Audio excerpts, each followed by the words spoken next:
good to be back. It's a beautiful day in the neighborhood. There's a lot going on in this world, and we're going to try to break it down a little bit so that you can understand how it fits into you, how it affects you, how it changes you. But you know what? We've got help. And as long as we look to the hills where our strength comes from, I'm speaking to those that know, those that believe, those that know the truth, because the truth is going to set you free. And I have my sister with me today, Queen Herron. How you doing? Well, I'm happy to be back here with you again. That's what I'm talking about. You know, when I first met you, I knew you was a man that could talk.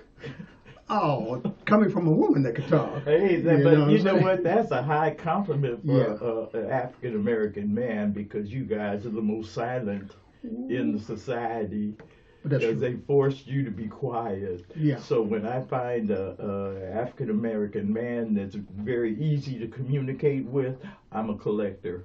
No, I got you. Mm-hmm. You know what?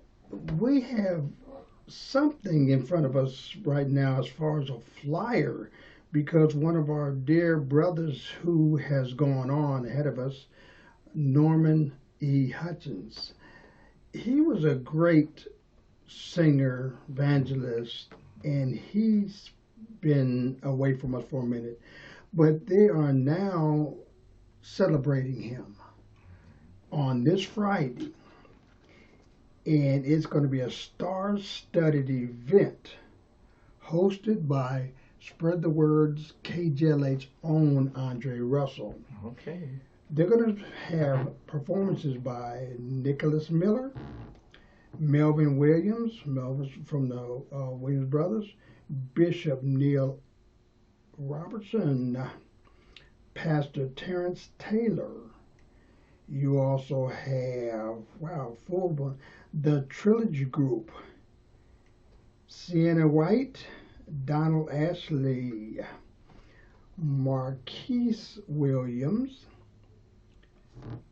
Who else we have here? There's just a whole lot of people. Yeah, sounds Kiera like a full Brandon. house. Yes. You're going to have Kenneth Cartwright. Okay. Man, the list goes on and on.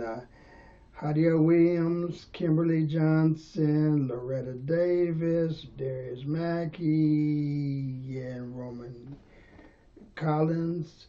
And it's going to be Friday, June the 5th at 7 p.m. Where? And it's going to be at Breath of Life Seventh-day Adventist. Okay. And that address is 425 South La Brea Avenue in the beautiful city of Inglewood. Okay. 425 South La Brea in the Inglewood. Yes, and if you want more information or tickets, call 310-528-2552. And I thank Brother Chris Miller for bringing this to my attention. Yes, yes. Because we be so busy sometimes, you don't know what's going on around you. And I am glad that somebody has thought about honoring this brother. You know what I'm saying? Because he was good right here, and he leaves behind a legacy, and we've got to keep going. Now, sister, I'm going to switch reels for a second, because we are actually on the precipice of November's ballot. I like So the way we you had said that precipice. Okay. So we had a little forerunner election yesterday Yes. for our mayor. And I'm glad you mentioned that, because I want her to retain her seat. She earned the right to it. She has the experience that those running against her do not have. Right. And that includes general service, which is our street maintenance and our trash pickup, which the opponents have no experience with. No. But you know what? You have a lot of jokers, let me put it like that, in today's government. Well, because they started to top. You know We're what? under Everybody, the leadership of the biggest joker in history. Yeah, everybody can't do that. No. You know what I'm saying? Everybody can't understand that. He's proving it every day with his appointments and his conduct. He's proving that everybody's not qualified to run this country. No. And the shame on them is that they had the most qualified candidate in the history of the presidency run a few years ago and lost to him. Okay, and I dare say her name, Hillary Clinton, the most experienced presidential candidate in the history of runs for president. Okay, so they wouldn't accept her. No. They wouldn't accept her, and they accepted him instead, and we've been in trouble ever since. Well, you know, we still have bias in this world, you know what I'm saying? Yes. People still think that women are second-class citizens. Oh, yes. Or no matter what you do or how talented you are, there's a glass ceiling. Yes. Whether people want to admit it or not, yes, there is the glass ceiling. Now, for the African-American women, we don't see it. You know what I'm saying? There is no place in the race. Let them tell it. Well, you know what? We have to make a place. Yeah, that's the truth of our legacy. Yes. We've always had to push against that locked door.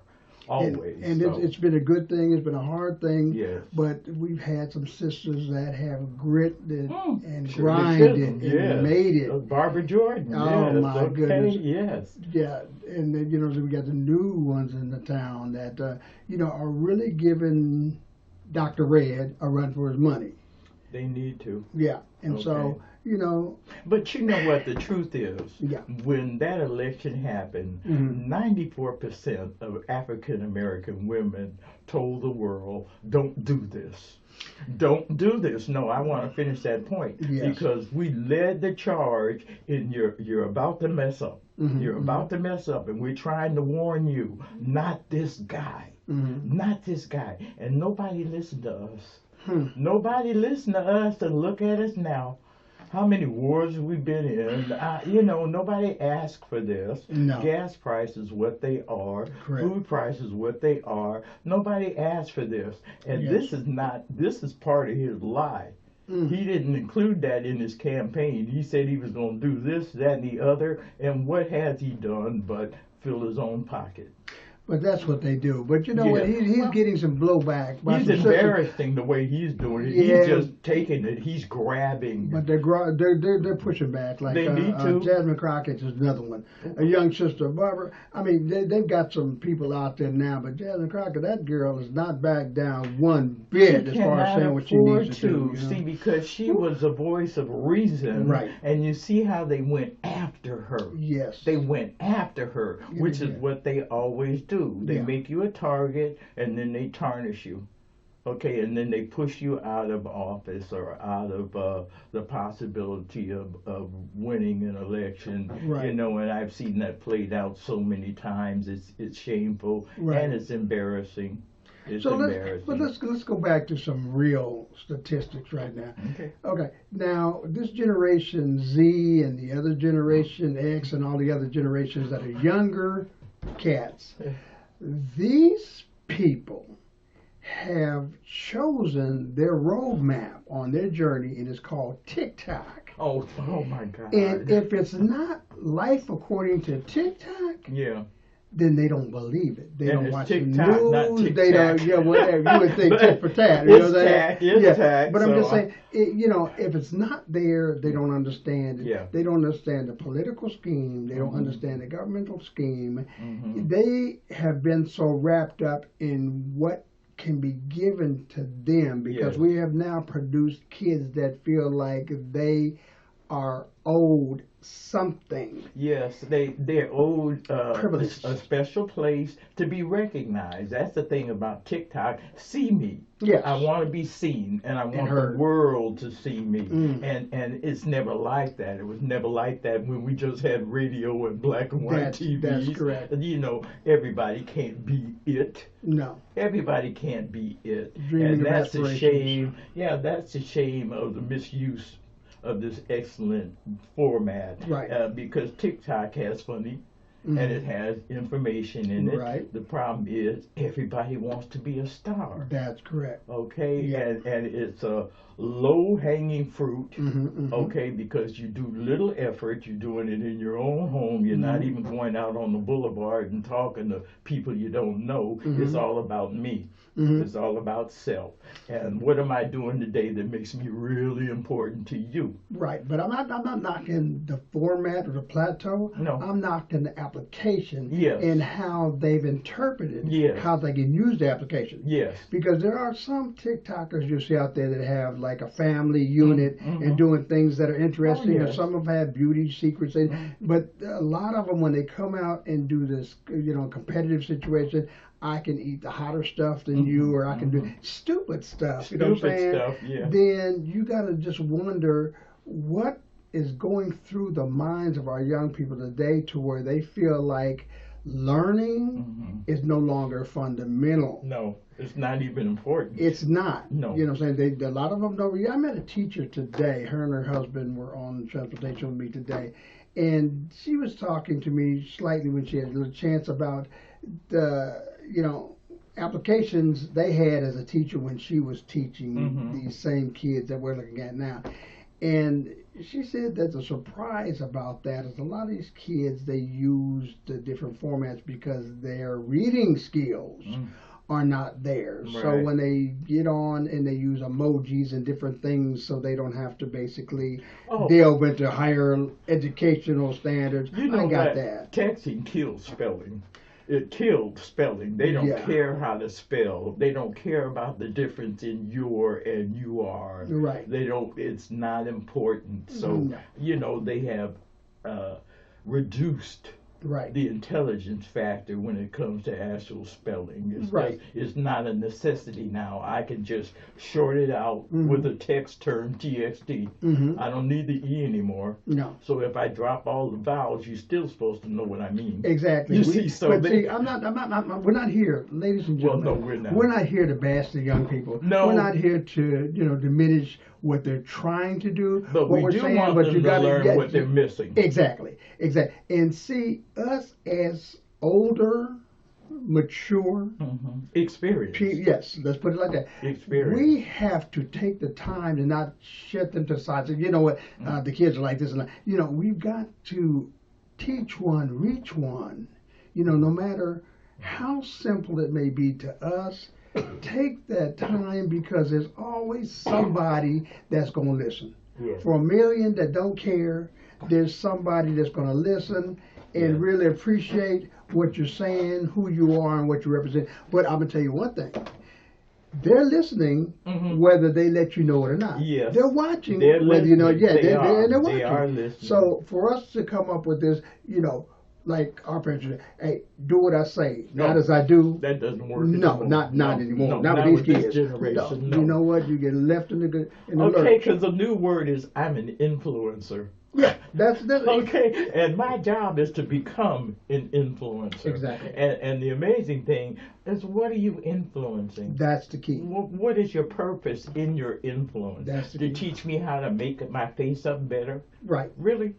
That's it. And no shame to the ladies that are stuck in the makeup arena because they make a lot of money. That's true. They make a lot of money for the cosmetic companies, but for an elder like me, you're pushing a shallow agenda. Right. No, I get it. Okay. So we're not trying to diminish. You're right. But we're trying to say, be cautious of what you're taking in. Yes. Because what you're taking in radiates out. Yes, it does. And if you take it in the wrong, if you're the influencer, yes. which means you're trying to get somebody or something on your way of thinking. And if you don't know who you are or what you're talking about or your direction of travel. Like this guy that tried to run for mayor against Karen Bass, a congresswoman, but we needed a community organizer. Well, the sad thing is that he is an influencer. Let him tell Okay, on social media. Exactly. That's his platform. Exactly. Nobody ever heard of him before.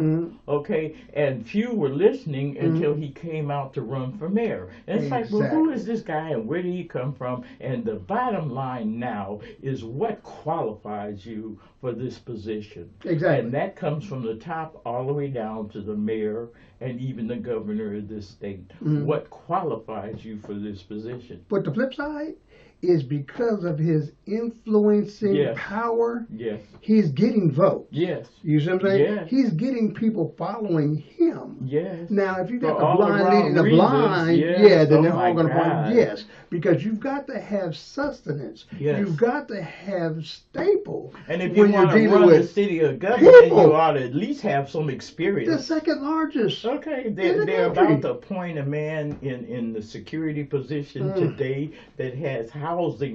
His history is in housing. Yes. What does he know about national security? That's what I'm talking about. Okay, you see, it's the same thing with this mayor's race. You're used to making your own money. When have you managed a government? Right. Exactly. That includes general services. It's not just about the homeless. It's not just about wildfires. Because the joke, and I don't mean this in a malicious way, is that he doesn't even embrace the concept that their area burns every year. Every year there are wildfires in the same area that he's complaining about losing his property. Right, exactly. The question is, what have you done to mitigate those fires, those wildfires, which is a dry brush? Yeah. Or look for what's going to happen in the future, ensuring that. But you know what? Or even talk about turning that ocean water into a usable resource when you have those wildfires. Nobody has pushed forward on taking the salt out of the ocean water just for fighting wildfires. But see, how many people that have run and are running now can give you an absolute plan of attack on solving problems and coming solutions? Nobody. They can point to the problems all day long. Yes, and blame. And that's what they've been doing. I'm telling you, even the most seasoned, let me tell you, the most seasoned, but who actually is giving us a progressive look at how we can get through this, how we can get past this, how we can look forward to blocking it in the future. I'm going to give you a perfect example about that. He wants to arrest the homeless because he feels they're all just drug addicts. Okay? And without embracing Karen's concept, it's alcoholism, there's sorrow in here, there's drug addiction too, there's mental health. We need to deal with all of those facets, not just treat it like one big crowd and put them in jail. But everybody's been doing that so far. Yeah, well, and that's been working for them so far. That's Let them tell it. The ones that are not affected, that's their how do you get rid of them? Well, put them all in jail. Well, that's not the answer. That's not the answer, especially when we have overcrowded prisons in Los Angeles and ineffective jails as well. You know, that we've learned through the years is not really a place of hope or a recovery. You see, so she's trying to be smart about it. It's so many facets in the homeless. We need to identify those issues in order to help that person stop thinking it's okay to live outside on the street. Well, you know, they tried certain things, but I think they need to get a little deeper into the mental health capacity. Absolutely. Because some people are not there because they need to be. Right. They're there because they want to. Because they don't trust certain aspects of the government or the this or the that. They have a right to, you know, to protest in their own way. They're disenchanted. Right. So when you find somebody like that, like the young lady they found one day going into that storm drain, and the cameras happened to be there and followed her. And come to find out when they did a little documentation on her story, somebody stepped forward that was a family member. And she had nothing in her past that indicated that she would end up where she ended up. But when they gave her a chance to do better, she went back. she felt comfortable in that scenario. Living in the street. Exactly. Yeah. So, then the question came up is, when you run up against people that have mental issues but refuse the help, how can you get them, despite themselves sometimes, to be able to be taken in and helped? You know what? I'm going to go back to when Ronald Reagan was the governor of California, and he closed all the mental health facilities. He felt it was an expense that California didn't need to incur anymore, and he pushed all of these mentally ill folks out of those hospitals and closed the door. So where did they go? Yeah. They went to the homeless, okay, because they didn't have the capacity to work. Right. Okay, see, so you have that element in there as well. I don't have the capacity to work like the normal, usual people do. Right. So that makes me special. It makes me unique. It makes me somebody that really needs help.